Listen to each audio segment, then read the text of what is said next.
অন্তঃশত এক মহিলাকে নিয়ে কোনো স্বামী রাজ্য সরকারি একটি হাসপাতালে গেল, সেখানে শিশু প্রসব হলো। জীবিত শিশু সেটা বদল করে দিয়ে তার হাতে একটা মৃত শিশু ধরিয়ে দেওয়া হলো এবং দুর্ভাগ্যবশত যার ওই মৃত শিশুটি হয়েছে তার হাতে জীবিত শিশু দিয়ে তাকে বলা হলো আপনি বাড়ি চলে যান, এই আপনার শিশু। কেমন লাগবে? এই দম্পতি যারা গিয়েছেন, যাদের শিশু, যাদের বাচ্চা, তাদের কেমন লাগবে? এ রাজ্যের প্রশাসন, এ রাজ্যের স্বাস্থ্য ব্যবস্থা এইভাবে চলে।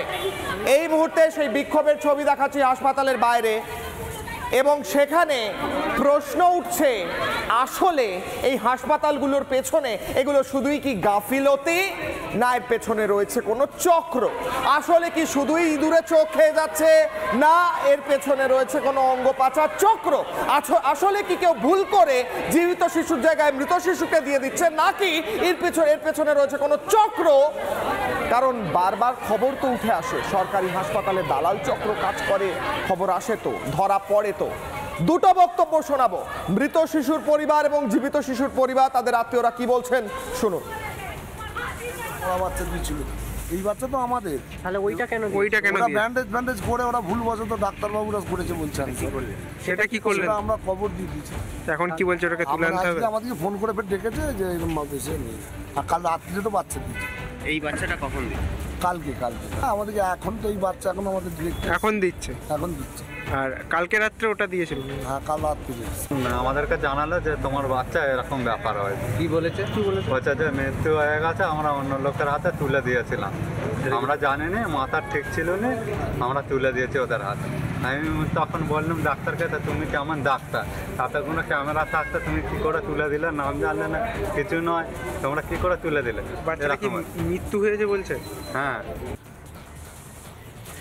মৃত শিশুর পরিবারের হাতে তুলে দেওয়া হচ্ছে জীবিত শিশু, জীবিত শিশুর পরিবারের হাতে তুলে দেওয়া হচ্ছে মৃত শিশু। এই নিয়ে যখন সাফাই দিতে যাচ্ছে হাসপাতাল কর্তৃপক্ষ, তা নিয়ে বিক্ষোভ শুরু হয়ে যায় এবং তারপরে যে সাফাইটা দিলেন হাসপাতাল কর্তৃপক্ষের তরফ থেকে প্রিন্সিপাল, শুনুন। আমরা সাধারণত অ্যানাউন্স করে ডাকি যে এই বাড়ি হচ্ছে বেবিটাকে নিয়ে যেতে হবে, তো সেই অবস্থায় একজন পার্টি এসে ওই বডিটা তারা নিয়ম মেনে যে আমাদের বেবি বলে তারা নিয়ে চলে যায়। কিছু তো একটা নিশ্চয়ই একটা মিস্টেক হয়েছে, সেটা আমরা এনকোয়ারি করে বার করবো কারা করেছে। বেবিটা মানে চেঞ্জ বা এই ধরনের কোনো ঘটনা নয়।